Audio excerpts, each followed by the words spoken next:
tahu sih? Rasanya aneh banget, anyir banget. Ih, kok kayak begini sih? Iya ya, aku jadi mual. Wah, ini sih bukan ayam segar, Bu. Udah ayo kita komplain kelamaan. Mbak, saya mau komplain. Ini kok ayamnya bau begini sih? Ayam beneran bukan sih? Oh, jangan-jangan ini ayam tiran ya? Maaf Mbak, tapi biasanya kita pakai ayam segar kok Mbak. Seger dari mana tuh? Cobain tuh, bau begitu.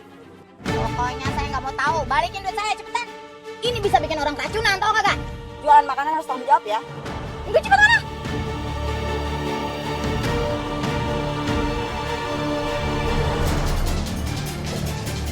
Minta maaf ya Mbak. Nah, udah cepetan. Lain kali dagang benar. Mau kemana? Jangan beli sini, ayamnya bau busuk. Bau, jangan. Mbak. Iya, baik, cari tempat lain aja, bro.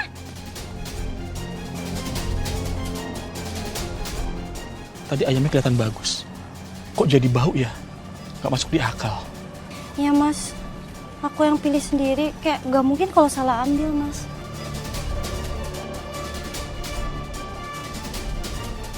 Waktu itu saya langsung curiga ke Mbak Mira. Hati saya langsung ke arah situ. Tapi saya nggak bisa nuduh, nggak ada bukti. Tapi Mbak nggak coba konfirmasi sama dia? Enggak, saya tahan sendiri. Takut kalau saya salah, malah makin runyam. Lalu setelah itu Mbak, kalian masih tetap jualan? Kami kasih diskon setengah harga, supaya orang-orang mau balik lagi. Dan gimana Mbak strateginya? Apakah ada yang beli? Nggak ada yang datang, lapak kami kosong, nggak ada yang beli. Aduh, sepi amat sih. Padahal waktu kamu sama Linda, karir kamu melesat, bisa jadi chef terkenal. Tapi kok sekarang jadi penjual kaki lima sih? Kalau ada yang berubah, berarti ada yang salah.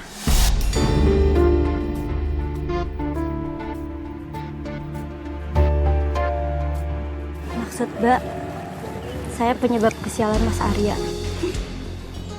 Loh, aku kan nggak nyebut nama.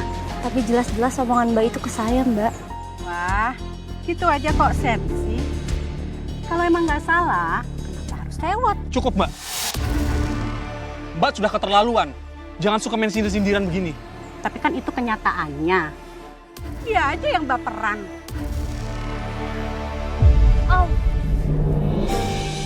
Kenapa sayang? Tahu, perut aku sakit banget Mas. Jangan-jangan kena azab tuh, gara-gara jualan ayam tiren. Bisa jadi tuh Tan. Dira, Mbak, cukup. Kalian tidak tahu apa-apa. Ayo kita berbuat sayang. Aku belum datang bulan sebulan ini Mas. Kamu hamil? Saya juga nggak nyangka, ternyata saya hamil. Dia langsung berubah. Saya pun ngerasa lebih diperhatikan, lebih disayang. Tapi ternyata ada yang gak suka dengan kehamilan saya. Jani, aku mau ngomong sebentar. Ada apa Mbak? Aku mau minta maaf. Aku sadar, selama ini aku banyak salah. Dan kamu selalu sabar, nggak ngebales jahatin aku. Kamu boleh nggak percaya, tapi aku ingin kita berdamai demi bayi kamu. Oh ya Jani, ini aku bawain jamu. Dulu aku sering bawain juga buat almarhum Linda pas lagi hamil Dira. Aku bukain ya. Diminum, biar kamu sehat dan bayi kamu juga sehat.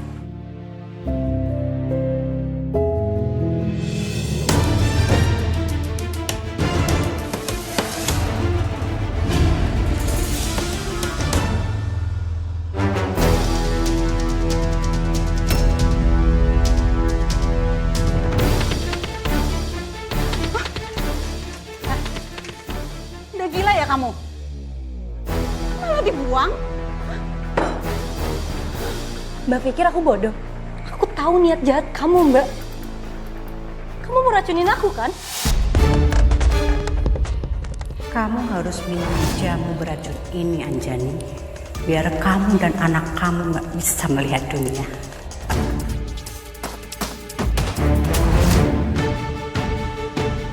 Aku juga sudah tahu semuanya. Arya, aku bisa jelasin semua, Arya. Jelasin apa?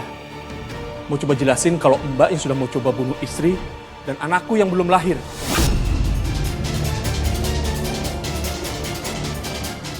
Semua kebutuhan Mbak aku penuhi.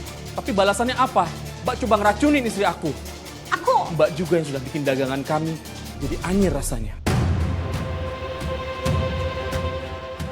Padahal aku beli ayamnya di tempat langganan. Aku sudah tahu kualitasnya. Tapi rasanya jadi aneh. Tiba-tiba pembeli jadi sakit perut. Lapak kami harus tutup. Dan saya sudah tahu semua. Mbak pelakunya.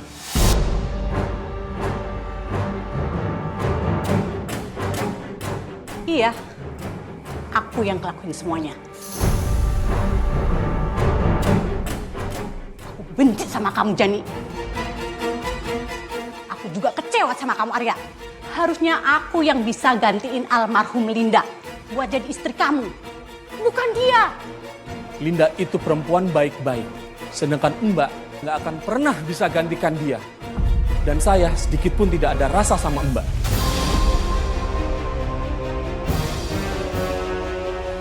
Kurang ajar ya kamu, Jani.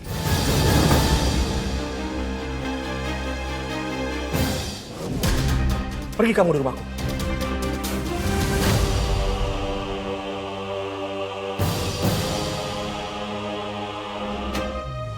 Pantesan, Mbak. Sekarang kami jadi paham kenapa dia bisa segitu membenci kamu. Dan Dira sendiri bagaimana, Mbak? Mbak Mira nggak berhenti jahatin kami, Mbak. Setelah gagal hancurin saya, dia mulai memecah belah keluarga lewat Dira. Dia adu domba Dira sama saya. Bikin anak itu jauh dari saya. Karena semua tekanan itu, akhirnya Mas Arya jatuh sakit. Dira, kenalin. Ini Benny, anak teman tante. Orang tuanya tajir loh. Nggak kayak mantan kamu. Hai. Hai, kenalin, nama aku Benny. Aku senang kenalan sama kamu. Aku Dira. Ya udah sana jalan, biar lebih akrab. Aku jalan dulu ya, Tante. Dira, kamu ganti baju dulu, itu terlalu terbuka.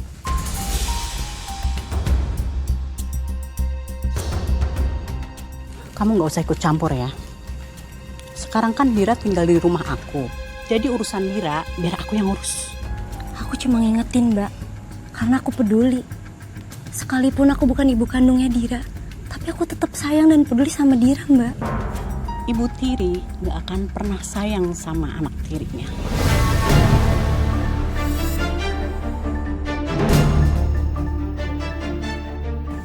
Saya nggak seperti itu ya, Mbak.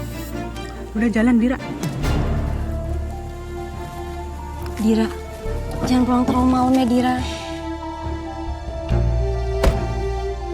Kamu nggak usah bawa-bawa energi negatifmu itu ke Dira. Saya nggak mau ribut di sini ya, Mbak. Tapi saya nggak akan diem aja kalau Mbak terus racunin Dira, Mbak. Oke, kita lihat aja nanti.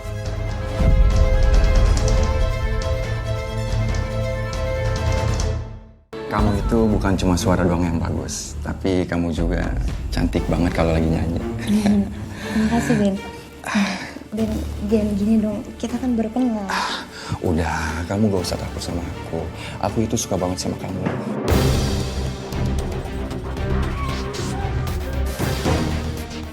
Ben, lepasin aku.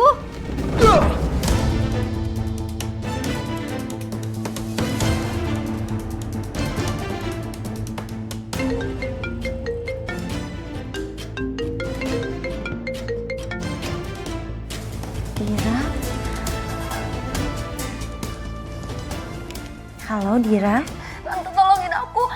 Aku mau diperkosa, Tante. Ayo, Kamu di mana sekarang, Dira? Di Sakura Room 7. Tolongin aku, Tan. Aku...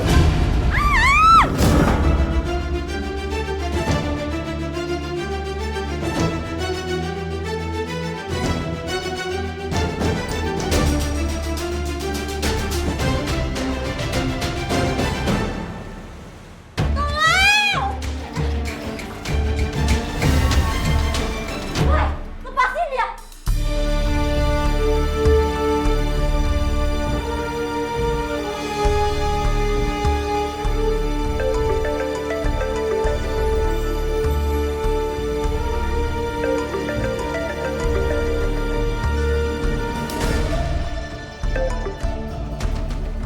Halo?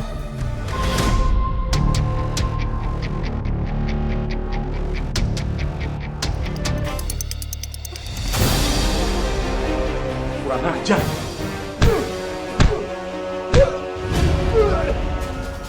Gila kamu, Mira. Jodohin anak aku sama dia. Cuma ngenalin. Aku nggak nyuruh dia perkosa.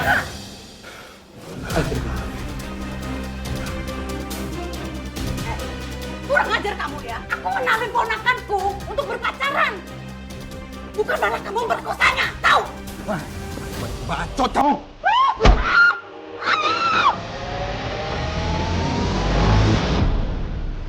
Mbak Mira mengalami kebutaan permanen karena luka dari pecahan botol. Meski apa yang dia lakukan ke kami sangat menyakitkan, dia tetap bagian dari keluarga. Saya dan Mas Arya memutuskan untuk tetap merawatnya. Saya salut Mbak sama kamu. Kamu tidak hanya saja memaafkan, tapi bahkan merawat orang yang hampir menghancurkan kehidupan kamu. Alhamdulillah, sejak malam itu Dira mulai membuka hatinya. Dia mulai mau menerima saya sebagai ibunya.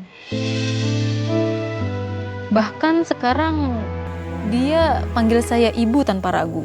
Itu anugerah paling besar buat saya. Saya sangat terharu Mbak mendengarkan kisah kamu. Sebuah perjalanan hidup yang tidak mudah, tapi Mbak Anjani bisa berdiri dengan kepala tegak.